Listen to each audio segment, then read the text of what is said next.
आज हम पार्वती खंड के अध्याय 11वें में प्रवेश करेंगे और जिसमें वर्णन है भगवान शिव का तपस्या के लिए हिमालय पर आगमन, वहाँ पर्वतराज हिमालय से वार्तालाप।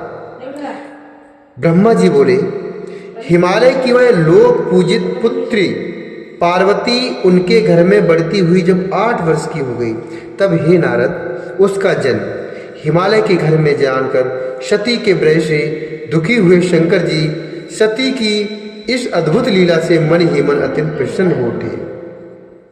उसी समय लौकिक गति का आश्रय लेकर शंभु ने अपने मन को एकाग्र करने के लिए तप करने का विचार किया। नंदी आदि कुछ शांत श्रेष्ठ पार्षदों को साथ लेकर वे हिमालय के गंगावतार नामक उत्तम शिखर पर गए और हे मुने, जहाँ पूर्व काल में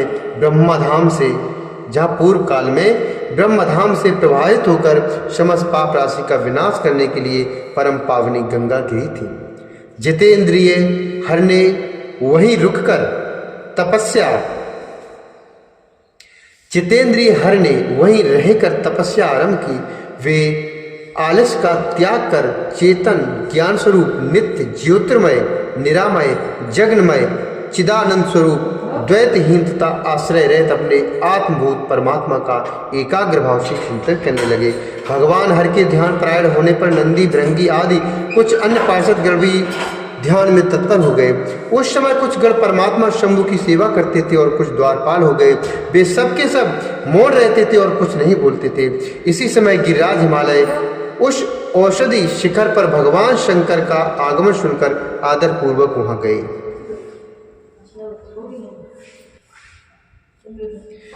अपने गणों सहित गिरिराज ने प्रभु रुद्र को प्रणाम किया, उनकी पूजा की और अत्यंत प्रसन्न होकर हाथ जोड़कर वे शिव जी की स्तुति करने लगे। हिमालय बोले, हे देवादिदेव महादेव, हे कल्पदन, हे प्रभु, हे शंकर। देवदेव महादेव कपर्दन शंकर प्रभु, तवयैव लोकनाथेन पालितं भुवन् त्रयम्, त्वयैव लोकनाथेन पालितं भुवन् त्रयम्। नमस्ते देवदेवेश योगरूपधराय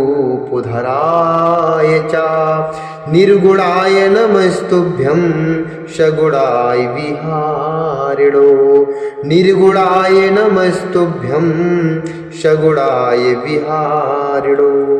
हिमालय बोले, हे देवादिदेव, हे महादेव, हे कपिर्दन, हे प्रभु, हे शंकर, आप लोकनाथ ने ही तीनों लोगों का पालन किया है। योगी रूप धारण करने वाले हे देव देवेश, आपको नमस्कार है।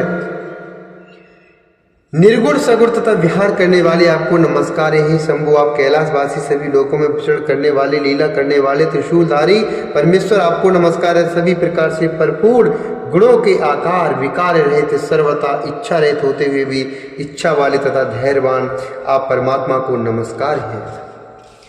हे जनवत्सल, हे त्रिगुणाधीश, हे मायापति, बाहरी भोगों को ग्रहण न करने वाले आप पर ब्रह्म परमात्मा को नमस्कार है। हे भक्त प्रिय, आप ब्रह्मा विष्णु आदि के द्वारा सेव्य ब्रह्मा विष्णु स्वरूप तथा विष्णु ब्रह्मा को सुख प्रदान करने वाले आपको नमस्कार है। हे तपोरत, हे तपह स्थान, आप उत्तम तपस्या का फल प्रदान करने वाले, तपस्या से प्रेम करने वाले शांत तथा ब्रह्म स्वरूप है, आपको नमस्कार है। विवाह तथा लोकाचार करने वाले आप सगुण परमेश्वर परमात्मा को नमस्कार है। हे महेश्वर, आपकी लीला को कोई जान नहीं सकता और ये साधुओं को सुख देने वाली है। आप भक्तों के अधीन स्वरूप वाले तथा भक्तों के बस में रहकर कर्म करने वाले हैं। हे प्रभु, मेरे भाग्य के उदय होने से ही आप यहाँ आए हैं। आपने मुझे शनाख्त कर दिया है, इसलिए आप दीन वत्सल कहे गए हैं। आज मेरा जन्म सफल हो गया, मेरा जीवन सफल हो गया, आज मेरा सब कुछ सफल हो गया जो आप यहाँ पधारे हैं। हे महेश्वर, ज्ञात्वा मामुदाशं व्यग्रमाज्ञां देह महेश्वर, तत्त्वसेवां च महाप्रीत्या कुर्यामहमन्न्दीय। त्वत्सेवामुचा महाप्रीत्या कुर्यामः मनन्निधिः। हे महेश्वर, मुझे अपना दास समझकर निसंकोच आज्ञा दीजिए। मैं अनन्य बुद्धि होकर बड़े प्रेम से आपकी सेवा करूंगा। ब्रह्मा जी बोले, हे नारद, गिरिराज का यह वचन सुनकर महेश्वर ने थोड़ी सी आंखें खोलकर सेवकों सहित हिमालय को देखा। सेवकों सहित गिरिराज को उपस्थित देखकर ध्यान योग में स्थित हुए जगदीश्वर वृषभध्वज मुस्कुराते हुए कहने लगे। महेश्वर बोले, हे शैलराज, तब पृष्ठे तपस्तप्तुम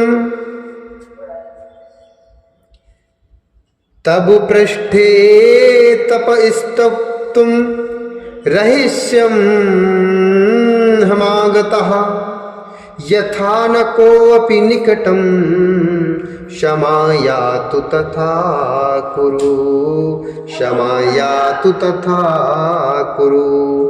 महेश्वर बोले, हे शैलराज, मैं आपके शिखर पर एकांत में तपस्या करने के लिए आया हूँ। आप ऐसा प्रबंध कीजिए जिससे कोई भी मेरे निकट ना आ सके। आप महात्मा तपस्या के धाम तथा मुनियों, देवताओं, राक्षसों और अन्य महात्माओं को सदा आश्रय देने वाले हैं। आप द्विज आदि के सदा निवास स्थान गंगा से सर्वदा पवित्र, दूसरों का उपकार करने वाले तथा संपूर्ण पर्वतों के सामर्थ्यशाली राजा हैं।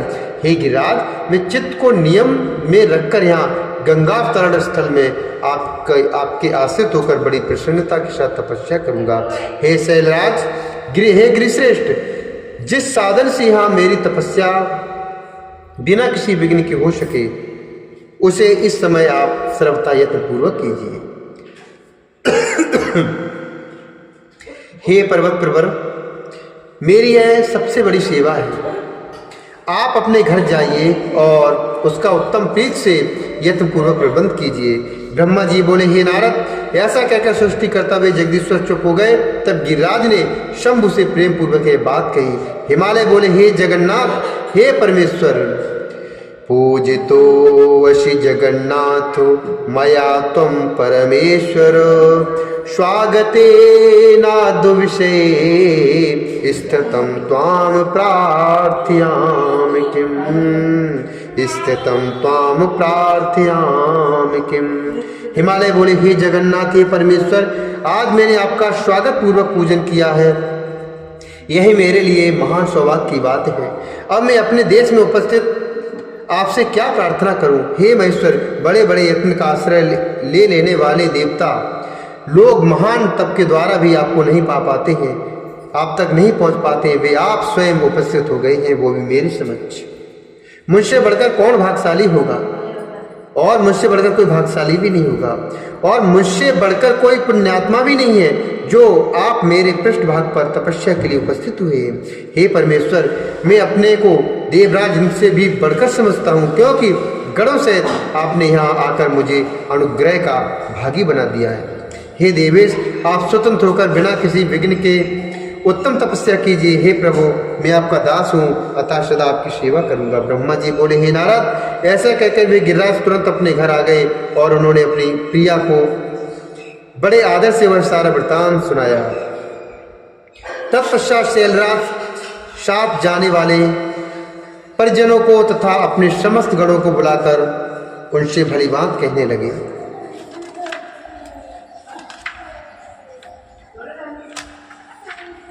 हिमालय बोले, मेरी आज्ञा से आज कोई भी गंगावतरण नामक मेरे शिखर पर न जाए।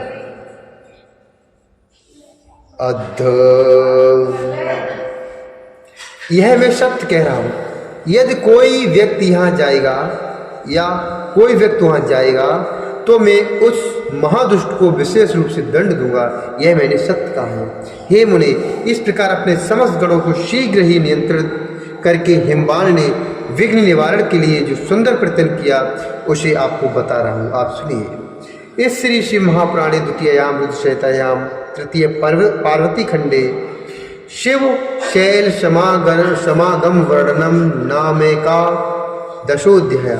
इस प्रकार श्री शिव महापुराण के अंतर्गत द्वितीय रुद्रसंहिता के तृतीय पार्वती खंड में शिव शैल समागम वर्णन नामक 11वां अध्याय पूर्ण हुआ। बोलिए शंकर भगवान की जय। पार्वती मैया